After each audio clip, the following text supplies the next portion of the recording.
एक और बात ध्यान में आ रही है, जब हम टीएमसी की बात करें, जब टीएमसी बनी थी तो मणिशंकर अय्यर ने कहा था कि ये उस वक्त उन्होंने एक थ्योरी दी थी कि फुटबॉल क्लब थ्योरी है। उन्होंने कहा था कि ममता की पार्टी एक फुटबॉल क्लब है। तो आज जो लग रहा है सच साबित हो रही है वो थ्योरी कि फुटबॉल क्लब जिसमें एक खिलाड़ी है, उसका अपना करिश्मा है और बाकी प्लेयर उसके साथ आ जाते हैं, जैसे उसका करिश्मा खत्म हुआ प्लेयर भाग जाते हैं। तो मणिशंकर अय्यर की थ्योरी मतलब कहीं तो ठीक साबित हो रही है। कुछ तो उसमें दम है, मतलब जैसे जिस तरह से चीजें हो रही हैं उससे तो लगता है कुछ तो दम है, जिस कॉन्स्टिट्यूशन है और मैम पार्टी का। आपको नहीं लगता कि ऐसी पार्टियां, मतलब ये तमाम क्षेत्रीय पार्टियों के लिए भी, रीजनल पार्टीज के लिए एक वेकअप कॉल है कि अगर एक व्यक्ति पर, जैसे कोई ऑर्गेनाइजेशन खड़ी होती है, जैसे बीजेपी है या इवन मैं कांग्रेस की बात भी कहूंगा, they have a organisational structure, even left parties they have ideology, एक स्ट्रक्चर है ऑर्गेनाइजेशनल। लेकिन क्या बड़ी हैरानी होती है कि ममता बनर्जी ने अपनी पार्टी में ऐसा स्ट्रक्चर बनाया ही नहीं कि एक चुनाव वो हारी, वो पूरा सब ढह गया।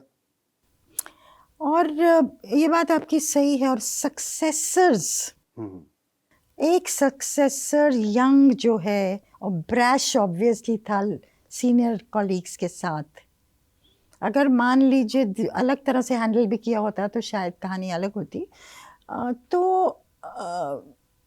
हाँ, आगे का सोचा नहीं। तो मतलब वो फुटबॉल क्लब ही हुआ फिर तो। हाँ, और मतलब ये टेकन फॉर ग्रांटेड, मैं वापस आने वाली हूँ, हाँ। ऐसे चलेगा। और वो बहुत खतरनाक चीज़ होती है किसी भी पॉलिटिशियन के लिए। तीन मतलब टर्म्स करके चौथी टर्म में जाना तो आपको बिल्कुल आगाह होना पड़ेगा, वैसे ही एंटी इनकम्बेंसी होगी आपके खिलाफ। तो उसको मद्देनजर नहीं रखना। और नया नैरेटिव भी नहीं था। नैरेटिव क्या था? बंगाल की प्राइड, फॉरवर्ड लुकिंग नहीं था। और ये this brings me to another thing, जो तमिलनाडु का मैसेज है, बंगाल का भी मैसेज है, वो यंग पीपल, जेन जी जो है उसका मैसेज है जी। बल्कि तमिलनाडु में तो जेन अल्फा का मैसेज है, 2 to 14 ईयर ओल्ड, जिन्होंने अपने पेरेंट्स ग्रैंड पेरेंट्स को कंपेल किया वोट करने के लिए, विजय के लिए। और जेन जी का तो है ही। तो यंग लोग क्या सोच रहे हैं? क्या वो पॉलिटिक्स को पुरानी नज़रों से देख रहे हैं?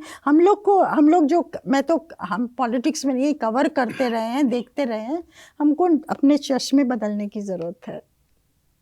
हम जिस तरह से देखते हैं, जिस तरह से एनालाइज करते हैं, ये जो यंगर लोग हमको क्या कहने की कोशिश कर रहे हैं, किस तरह का भारत चाहते हैं वो, और क्या उनकी आकांक्षाएं हैं। Because it's a very aspirational India, वो आपको टाइम नहीं देने वाला।